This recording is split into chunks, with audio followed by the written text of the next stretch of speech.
저는 이제 스텐을 그 메탈 버든을 좀 줄이는 방향에 대해서 말씀을 드릴 거고요.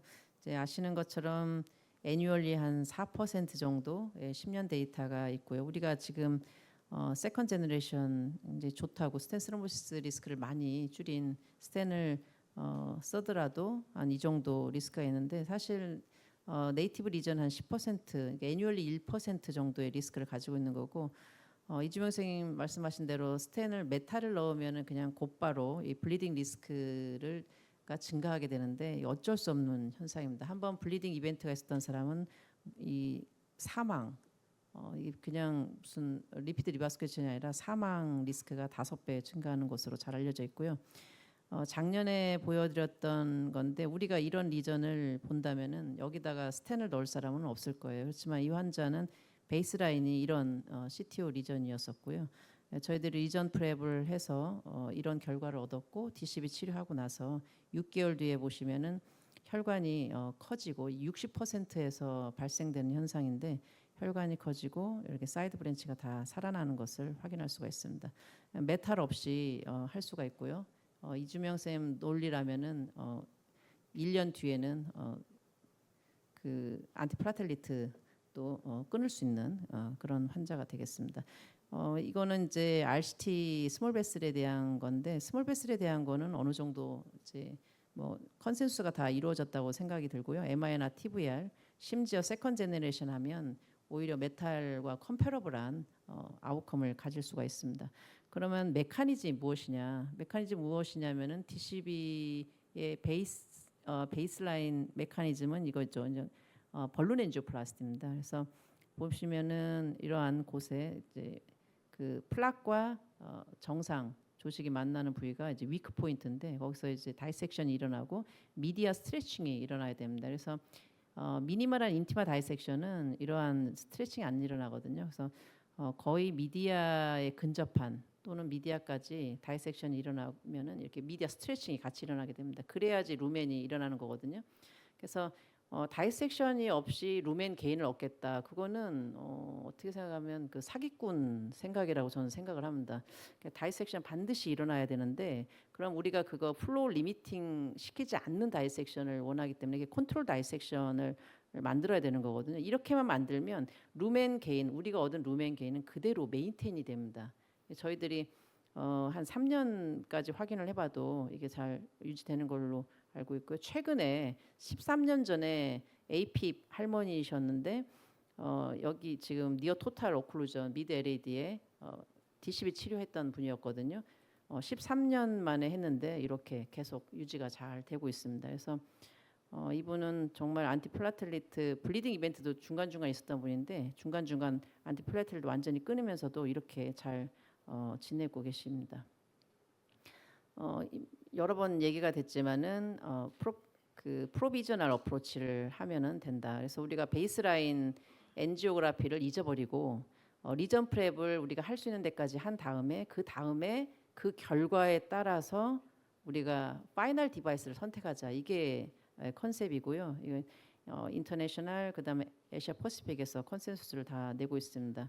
그러면 레지럴 다이아미터 스트램 30% 어디서 근거를 한 거냐? 이거는 이제 과거에 90년대에 이미 스텐트와 컴패러블한 아웃컴을 보였던 이 볼렌지오플라스티 결과가 이게 평균을 해보면 한 30%거든요. 그래서 30%를 넘지 않으면 메탈을에서 얻은 그 하드 엔드 포인트와 다르지 않다는 그런 결과입니다. 그래서 두 가지만 확인하시면 되는데 플로우가 정상이냐 그리고 리전 프랩 하고 나서 레지듀얼이 30% 이내냐 이 간단하게 두 가지만 확인을 하셔도요. 하드 엔드 포인트는 보장받을 수 있다 이렇게 얘기 드릴 수가 있고 이것도 작년에 저희들 리전 프랩 그러면 어디까지 해야 되냐? 리전 프랩은 뭐 배운 데까지 할 수밖에 없고 지금 우리가 80년대처럼 어그레시브하게 할 필요는 없고요. 우리는 아주 나이스한 또 스탠이 있기 때문에 이게 참 그 오퍼레이터마다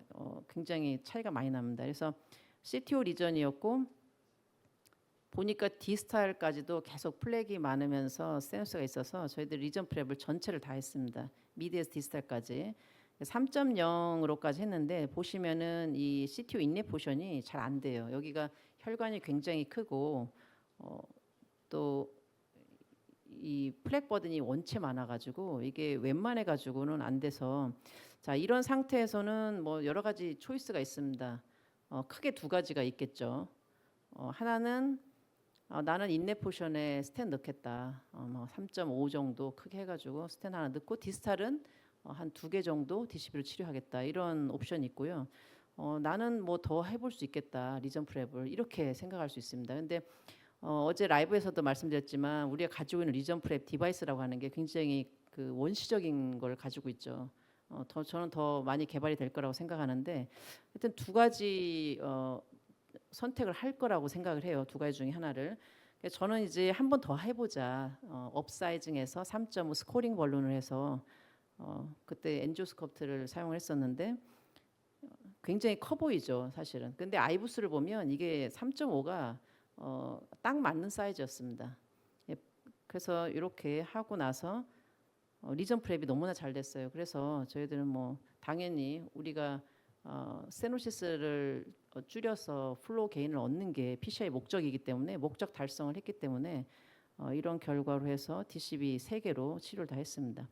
그래서 우리가 리전 프랩이라고 하는 거는 이게 사실은 DCB에만 해당되는 건 아니고요. 지금 이미지 가이디드 PCI 결과들을 보면은 스텐 옵티미제이션도 역시 리전 프랩이 선행되어야 제대로 되어야 잘 된다는 거. 그다음에 그게 심지어 클리닉 아웃컴까지 개런티 할 수 있다는 게 이미 잘 입증이 돼 있습니다. 그래서 이건 DCB의 문제만은 아니라고 생각이 들고요. DC 베이스 PCI는 리전 프랩 해보고 잘 되면 DCB, 안 되면 스텐을 넣는다는 그런 약간은 그런 아주 리즈너블한 어프로치라고 생각이 듭니다. 그래서 그렇게 해도 우리가 정말 비기너가 해도 한 반 정도의 메탈 버든은 불필요한 메탈 버든이죠. 줄일 수 있다. 이렇게 말씀을 드릴 수 있습니다. 이건 디퓨즈 롱 리전에 대해서 한 건데 보시면은 메탈 버든 한 80% 이상 줄일 수가 있고요. 그런 것들이 이제 리피트 리바스쿠레이션이라든지 메이저 블리딩을 줄일 수 있다고 이런 레지스트리 결과들을 저희들이 낸 적이 있었고요. CTO는 사실 CTO인데 어떻게 메탈 없이 치료해 이렇게 얘기를 하시는데 정말 잘 됩니다. CTO야말로 베스트 인디케이션이거든요. 그래서 물론 조건이 있습니다. 추루 루멘으로 리바스쿠레이션이 성공적으로 이루어져야지 이게 가능한 일이거든요. 플로우가 정상이고 이거는 레지듀얼이 저희들 이제 컨센수스에서 얘기했지만 레지듀얼이 50%까지 남아 있어도 이게 혈관이 커지기 때문에요. 플로우가 증가하면서 굉장히 결과가 좋아집니다. 특히 스몰 스텐을 사용하는 율이 확실히 줄어듭니다. 그렇게 함으로써 리피트 리바스쿠레이션이나 메이저 블리딩이 줄고요. 어떤 분석 방법으로도 일관되게 이렇게 결과를 보이고 있습니다. 바이포케이션은 이제 굉장히 좋죠. 스텐을 넣으면 메인 베이스 스텐을 넣으면 카라나 시프터가 거의 대부분 일어납니다. 이제 정도 차이에 따라서 플로우가 이제 떨어지기도 하고 그러는데 DCB는 그럴 이유가 전혀 없죠. 뭘 우리가 이렇게 메카니컬하게 밀어 제끼는 게 없어요. 그래서 이 카라이나가 그대로 유지를 하고요. 그리고 이 사이드 브랜치가 오히려 이렇게 오프닝이 되면서 이게 팔롭을 하게 되면은 혈관이 3D로 전반적으로 커지면서 이 사이드 브랜치 오스티움이 늘어납니다. 이런 현상이 있거든요. 그래서 사이드 브랜치 컴프로마이즈 그거는 DCB에서는 있을 수 없는 일이다 이렇게 말씀을 드릴 수가 있습니다. 그래서 001 케이스 같은 경우 이런 경우에는 우리가 굉장히 어려운데 사실 PCI 계획이 벌룬으로 하게 되면 거의 대부분 한 50% 이상에서 리스테너스가 일어나고요. 그래서 메인에서 사이드 브랜치로 DCB 치료하고 나면 이렇게 나이스하게 아무것도 없이 잘 사이드 브랜치가 잘 오프닝돼서 유지되는 것을 알 수 있습니다. 이거는 이제 여러 번 말씀을 드렸기 때문에 넘어가겠습니다. 멀티베슬 디지에서야말로 진짜 이렇게 하이브리드 테크닉이 굉장히 좋을 수 있다는 것을 컴플리트 리바스쿠레이션을 보여주면서도 좋을 수 있다는 것을 알려주고요.